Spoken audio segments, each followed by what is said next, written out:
Welcome back. It is the last session of day one of the Encryption Consulting Conference. I'd like to invite Lane Sullivan, the Chief Information Security Officer with Magellan Health, for our final session. Today, Lane will be presenting on Data Comes First. Let me tell you a little bit about Lane. He is a highly successful Fortune 500 cybersecurity and risk leader with over 25 years experience that develops high-performing teams and achieves transformational goals, delivering best-in-class programs by establishing teams with the best talent, implementing the right processes, and understanding the right technology to identify and manage current threats and risks. He's a true one-of-a-kind information security leader that builds success through people leadership, innovative technology, and effective processes. Please welcome to the stage Lane Sullivan. Welcome, everybody. My name is Lane Sullivan, Chief Information Security Officer. Today, we're going to talk a little bit about data. Before that, I'd like to run down a little bit about myself. Been in the industry for over 25 years. Had a lot of great experience with different teams, high-performing teams, delivering really great programs for companies. A lot of different industries, a lot of different control frameworks, a lot of different requirements, regulatory, contractual, everything from GDPR to FedRAMP, CCPA, SOX. Let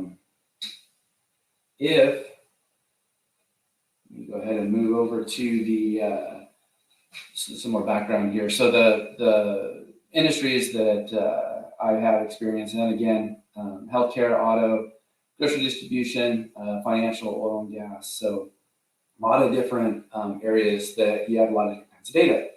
I've got a bachelor's in business, IT management. I have a master's in information security. I've got a couple of certifications there. I really love the hands-on boss of the SOC. The SAMs, holiday hackathon, anything like that is really hands-on and has some really good experience. So I've got a ton of experience years before that, back with MCP, MTA, Networking Essentials, of course, the A+ many years ago. Just a lot of different experiences across different industries, satellites, phone systems. And so today, we're going to take a lot of that and we're going to bucketize it into a few slides, and hopefully you guys will get something out of this and benefit from it. And today we're going to talk about data, and data comes first. So a lot of times organizations will jump into protecting data without understanding the drivers for those. And also we're going to talk about why that makes sense and why do we do that. So we have a lot of breaches going on. So how do we breach less? We de-weaponize the data. How do we de-weaponize the data? Those drivers we were just mentioning, regulatory contractual commitments. What are those and what drivers do you have that require you to protect data differently, the different types of data? I'm going to talk about the full lifecycle management, information lifecycle management. Going to move into some policies and how that is going to interact with your program. We're going to talk about building bridges. This is not an individual sport. We talked about protecting data. All hands have to be in and involved in helping protect data for organizations. And the last, we're going to follow up with encryption and then allowing some of the program that we talk about to be encrypted fully back in with the encryption at the end. So, breach less, de-weaponize data. So the industry over the last few years, and it trended this way for 10 years ago, but the spend, the bell curve is going up, and it's going up because there's more breaches. There's a lot more reactionary, knee-jerk reactions to breaches, and the breaches are growing exponentially. But if you look at it, the breaches are going up, the spend is going up, the breaches aren't going down. So whatever we're doing isn't working. And so it's time to take a step back, look at what it is that threat actors are after, and how do we stop that bell curve with both of these going up. And so it's not working. Let's turn around and let's breach less. Now, how do we do that? We de-weaponize the data. So in order to have an information program, governance program, you got to look at the regulation and contractual requirements. So these requirements are going to drive exactly what your organization needs to do. Those should feed into a control framework, and that should be your basis for your policies. In your policies, you should have clearly defined accountable data owners, or at least the process to identify who they are. And don't forget that you've got vendors in there for third-party risks associated with your data. Documentation, you've got to identify where your data is, outline those with SSPs, if you're familiar with the NIST framework, or at least basic data flow diagrams if you're not going to do your SSPs. Define some boundaries. So in order for you to protect data, you must identify it, you must locate it, and then you must define boundaries around it and how to control it. You can do that with access controls, firewalls, do some segmentation, and don't forget your BYOD devices, because that's your data going down to non-corporate owned assets.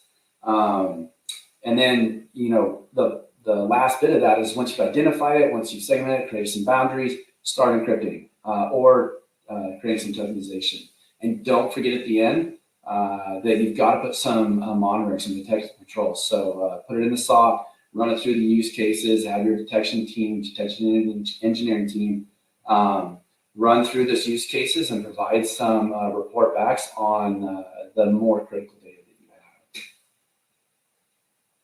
So depending on the organization that you work at, you could have a slew of different requirements. Dodd-Frank, the HIPAA, GDPR, CCPA, CPRA, blah, blah, blah, blah. There is a whole lot of regulation out there. In the United States, it's kind of difficult because if you are in an organization that operates in multiple states, each state could have its own. And it would encourage you to take a look at specifically around the seasons where they do pass the regulations to monitor those so that you know the upcoming impact to your organization with the new privacy or data laws. If you look back through the maturity of security, the laws are moving towards privacy, moving towards data privacy, because data comes first, right? So if you aren't monitoring those, I would highly encourage you to set up a process to pull in those regulatory requirements when they're feeding through, when they're being voted on, so that you're tracking what the upcoming requirements are for your organization and how you're going to meet those. Take the requirements that you have from each one of these frameworks or the regulations that you have there, build it to a framework. And then that includes your contractual commitments. So anything that you have within your contract should feed into the control framework, rationalize it down, make sure that you're including all the controls that are required to run the business, and then run it through your GRC program. The next thing is identify the type of data you have. And that includes anything that's stored, processed, or transmitted, and with your third parties. A lot of times that's kind of skipped over, right? So when you look at the contracts you have with your vendors, do your controls or your requirements feed from, let's say, CCPA into the third parties that operate within the data that's being stored, transmitted, processed at the third party for those regulations and the framework requirements that you have. Also define within your policies the type of data you have. Make it very clear what exactly is defined as what. You could have PII, you could have PHI, you could have other sensitive information, financial records. Identify those as what would be considered business use, what's confidential. That way, when you are identifying the retention periods and what is allowed to move or transgress through your internal to your external parties, it's clearly defined and how you protect that. So you just need to be careful and clearly defined in the policies. So information lifecycle management, data must be protected at inception, and it has to be protected and managed until it's destroyed. The best thing for an organization to do is to create that expectation within policy. And you've got to manage that, the whole life cycle. And the expectation needs to be developed before the data is created, and it must be contained and move through that life cycle until it's destroyed. Some data during the destruction has to have certificate of destruction, so be aware of those. Some of the things that you need to be aware of when you're talking about the life cycle management of data is access controls. Who should access the data? The right access, the right data at the right time. So creating that kind of control around your data is super important. Don't forget, like I said before, it's your data, even if your vendor has it. Those contracts that you have with your third parties should align to your organizational requirements, regulatory and contractual commitments. It should feed into your vendor and third party risk management program. And if you haven't been tracking that, you could go review those contracts to make sure that they feed down, because the last thing you want is to have an incident of breach and not have those contract commitments back to your vendors. And then create some documentation. So if you are in the NIST area, you'll be familiar with the system security plans. If not, then, and you don't have those requirements, the basic thing you can do is create some interconnect diagrams where what systems tie to what do they do, who owns them, and what data flows through them. That way you can actually see the data and how everything is interconnected within the environment. I would also highly encourage you to tier those out so that if you have higher sensitive information or data that runs the business that can't be impacted during downtimes, if you don't have those built out in your SSPs, then you should define those within that process somewhere. And then make sure you're designing those boundaries. So you talked about boundaries. We look at a very simplistic view of a DMZ. Born out of that boundary idea, right? So you have the internal network threat actors. You don't want them or outside customers, third parties accessing within the network. You want to try to control those, put them into the DMZ so the threat actors don't have direct access within your internal network, and it reduces that risk down. It's the same plan and design throughout your entire network. So when you're talking about boundaries, where is the data? What do I need to do, and what controls do I need to do? What boundaries do I need to put around it? It doesn't make sense that when you have person A accessing data that person C should access, there should be boundaries around that. And it could be segmentation, it could be micro segmentation. In the cloud, you could look at different areas to segment, virtually segment, or tag data and secure it in different ways, depending on the hosting provider. And also when you're defining those boundaries about who can access what when, BYOD devices is some of the most complicated, and I believe that that's going to be some of the higher tick items that we're going to see here in the next 12, 18 months. Is BYOD devices are going to be a big target for threat actors. The IoT space and the risk that we see with the growing attacks on those, BYOD, I think, is going to be some of that leverage too. And specifically, we look at targets within the environment. The number one risk that we see coming in, threat vector, is email. I think that as we see some of that shift into some of the text messaging and the phone calls and things like that, we're going to see a pivot on the risk to our BYOD devices. So make sure that when you're securing your data, you're looking at the boundaries, including those devices and the corporate devices. Make sure you're securing those with proper enforcement of versioning controls, patching. When there's a 0 day for iOS, make sure that you're tracking those down, and that those assets are forced into at least a containerization of data, so that you are not creating a risk for your organization there. And then last but not least, information lifecycle management. Don't forget monitoring. Wherever the data sits, doesn't matter where it sits. It could sit within your on-prem data center, it could sit in the cloud. It could sit in a third party. It could sit anywhere. But you've got to define it, put boundaries around it, and then put some detective controls around it. So those detective controls, authentication, for example, firewall logs, and don't forget structured and unstructured data. So some of the most complicated ways to, or data where it sits can be in your unstructured environment. Where is all of that? Where do you define it? Where is it located? It used to be, you used to have a file share or a home directory, and that's where everything's at.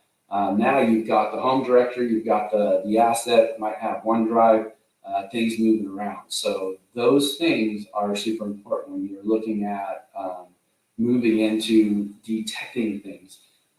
If your organization's big, you might have an engineering team that works on bringing in the logs into your SOC. These logs should be vetted and viewed just as well as your firewall logs when you're looking at data specifically, and not just like transgressing firewalls. Yeah, it's important for us to look at those firewall logs coming in, like in the DMZ, to see what threat actors are trying to hit what assets. But we need to look at data specifically. Data comes first. If data didn't exist, your server wouldn't be there, your firewall wouldn't be there. A lot of people throw a firewall in just because they know they have to do it, but everything is dependent on data being created and stored. Authentication is data. An account with a password is data. That data becomes the sole purpose for authentication. That data should be protected in its own way, just like a Word document or Excel document.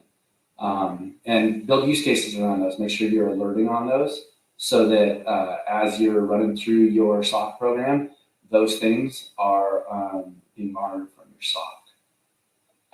So let's talk about policies. Policies drive expectation. And there's a misconception in a lot of different organizations that you must adhere to the policy 100% or you're failing.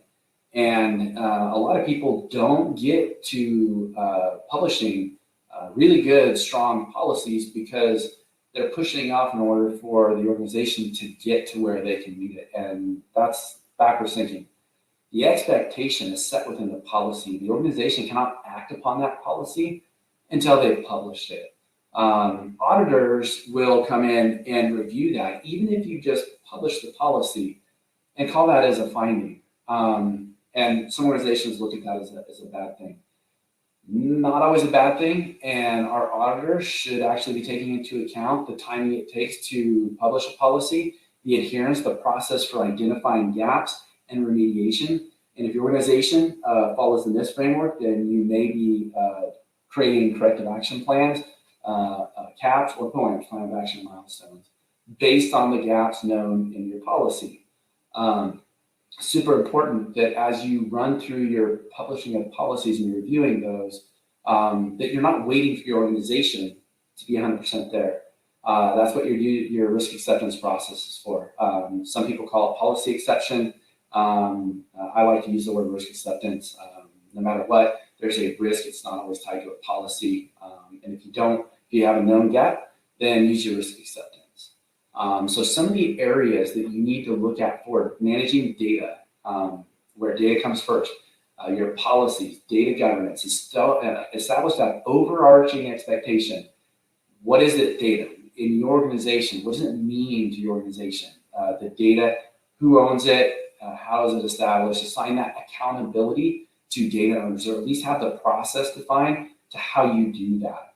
And then creating the retention cycle so that your data is bucketized and then it's set a retention for the life cycle. So you're determining the life of data before it's created so that you know when it gets created, when it needs to be destroyed.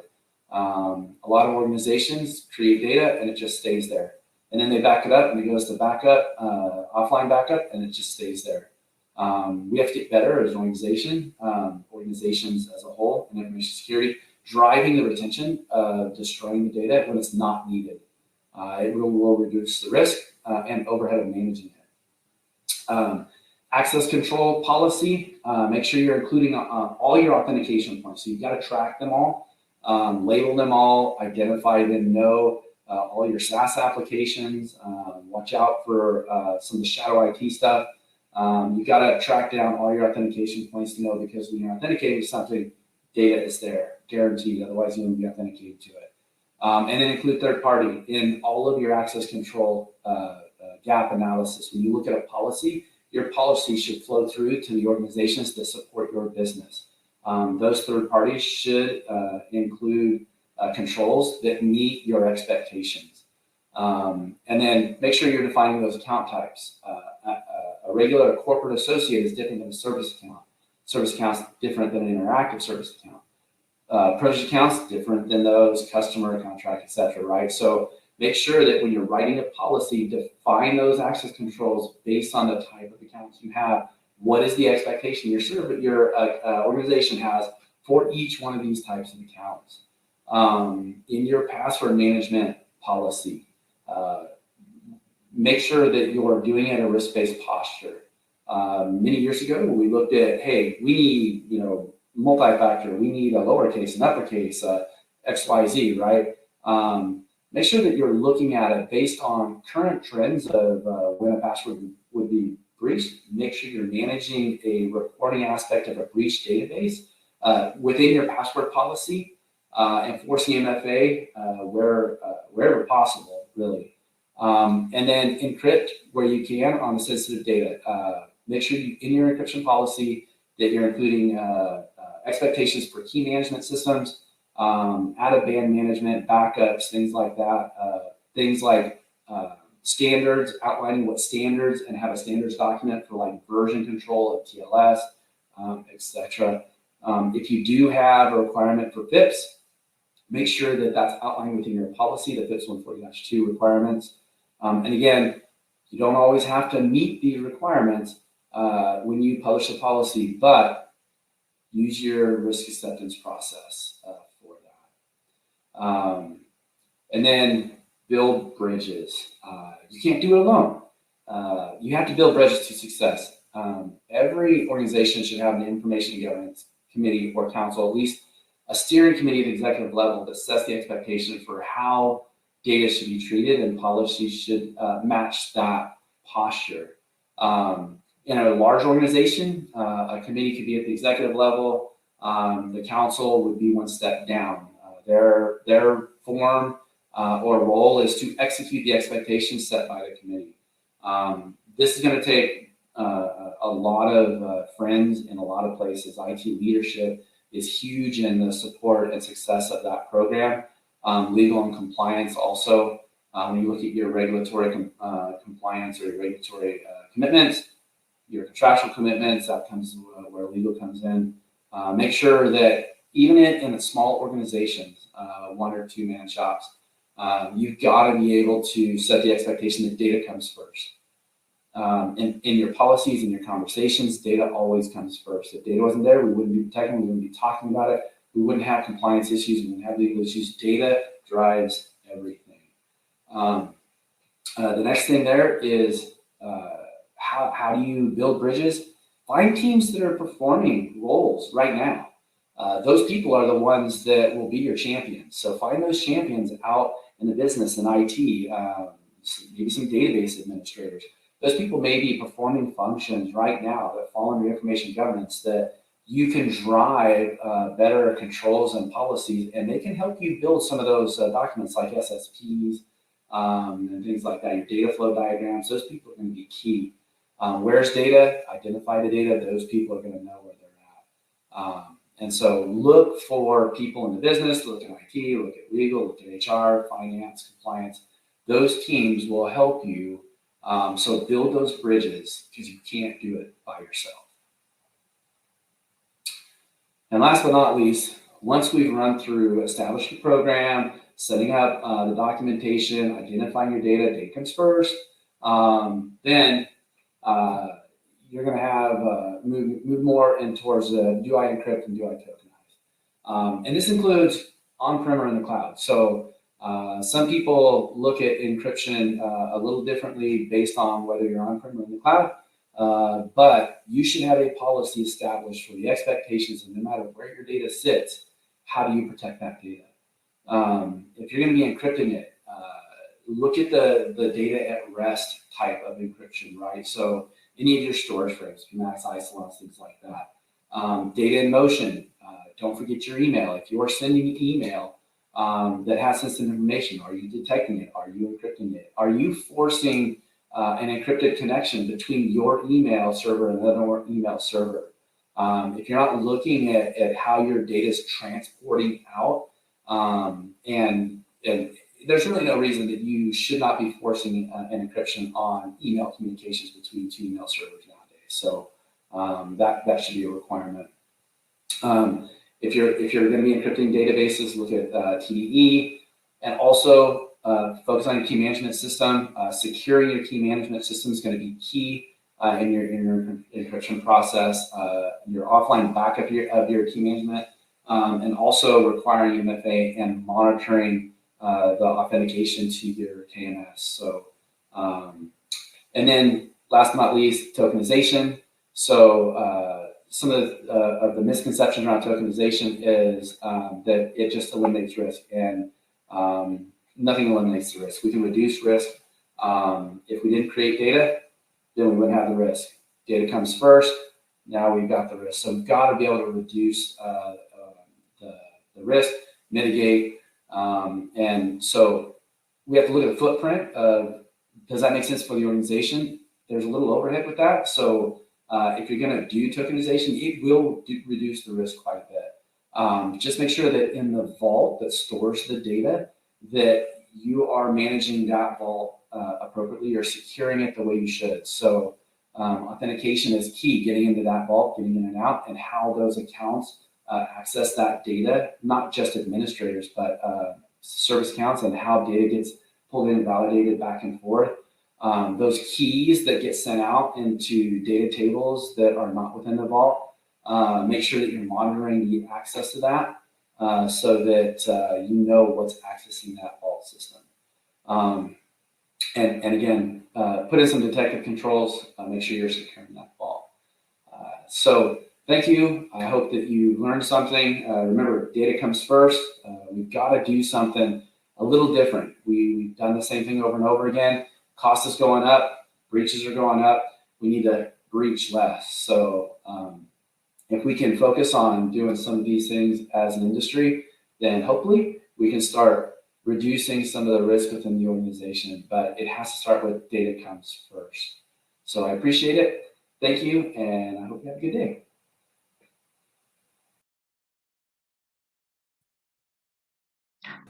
Thank you so much, Lane. Hi, how are you? Wonderful. How are you?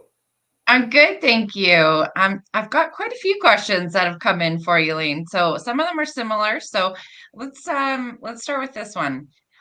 Regulations sometimes take a while to catch up with recent threats. How do you recommend staying ahead of the curve? Good question. Well, first, stay up with regulation. So build processes around incoming legislation. A lot of times you'll see that come prior to when they enact it, like the CPRA coming up in January. There's actually a back date for that because they expect you should already be doing that. But honestly, if we're doing what we should be doing, regulation would just be validating that we are doing the right thing. So we shouldn't be waiting for regulation to drive the change in what we should be doing in our organizations. Okay, that makes sense. We should be the leaders. Yes. Okay, what are performance and productivity implications of deploying a solution like information lifecycle management? Is it still followed in time of crisis? Ah, um, so I would say that overhead, there's a lot of overhead when you start talking about managing your information assets. But there's also a lot of overhead in managing your physical assets. And so it just needs to be, our mindset needs to shift from, is it something that is optional to it's something that's required. We have to know what assets we have. For example, can you map back during a security incident very quickly from a customer down to a solution, down to a server, down to a database, down to a data element? Or can you go backwards? Can you go from a data element and which customers or which vendors you need to start notifying and getting a hold of to know where that where the impact is? So in an incident, a security incident, information governance will drive faster response times, faster recovery times, and it will actually mature out more in an organization when you start looking at incorporating it instead of a nice to have. Makes sense. Thank you, Lane. If someone wants to implement these ideas in their organization right now, what should the implementation path look like? Is something needed to be prioritized over others? That's a really good question. I think it depends on the organization. Larger organizations are going to have a much taller hill to climb. I'd say the small organizations should start small. So aim small, miss small, right? So start with, can they identify the data? Then you can start assessing what type of data it is. And I would say in the first step with where do you identify your data? That's that real building bridges. You've got to go out and you've got to be able to partner with different people. That's the first step in the path of how do I protect it? You've got to identify it. So that's exactly where I would start. Thanks, Lane. Another one here, the solution cloud providers provide for disk and database encryption. Is that enough, or should companies spend more on custom solutions? Well, so I would say that a lot of the technology that we use in the cloud is focused on at rest and not so much in transit. So when we look at encrypting from end to end, we have to make sure that transport layer, when we look at like a FIPS 140-2, we're talking about from layer 7 down. So where a customer touches, let's say a UI, they go to a web portal, that's encrypted back to connection to a database. That connection is encrypted as well as the database itself. If we move into tokenization, you can reduce a lot more risk than just the encryption side too, because then you can not worry as much about where in the life cycle you're securing it more in that meta database there. So I would say, yes, we can rely on some of the encryption technologies within the cloud, but you still have to holistically look at layer 7 down. Okay. This comment here, security through obscurity isn't effective. Where should organizations draw the line before security becomes a hassle? I don't know if I understand. So say it one more time. Security through obscurity isn't effective. Where should organizations draw the line before security becomes a hassle? Yeah, okay. So where is it that security becomes overburdensome for an organization? Yeah. I think that's a very, very valid question. I would say it depends on the risk appetite for the organization. And it depends on what kind of data they're dealing with. So I would say that building proper processes around risk management is going to be where your answer lies. Can you quantify the risks of the implementing certain security controls? What are the cost evaluations of that? What are the cost evaluations of not doing that? And have a process so that executive leaders can approve or accept those risks around doing business, because that's not individual contributors, that's not somebody that executes on putting a firewall in place. Those people don't make those decisions. Executives should be in that process to accept that risk. Okay, yeah, that makes sense. Do you have any recommendations to store backup securely? Gone are the days of tape backups sent out to Iron Mountain anymore, right? Everything goes VTL now. So a lot of the legacy technology still uses tape backup. I'll say a couple of things. First of all, restoration, tape backups, recovery, super important when you talk about recovering from a security incident, specifically around ransomware. So if your organization hasn't taken time to focus on how do you recover, what kind of high availability or restoration processes you have for being impacted, this is a huge area.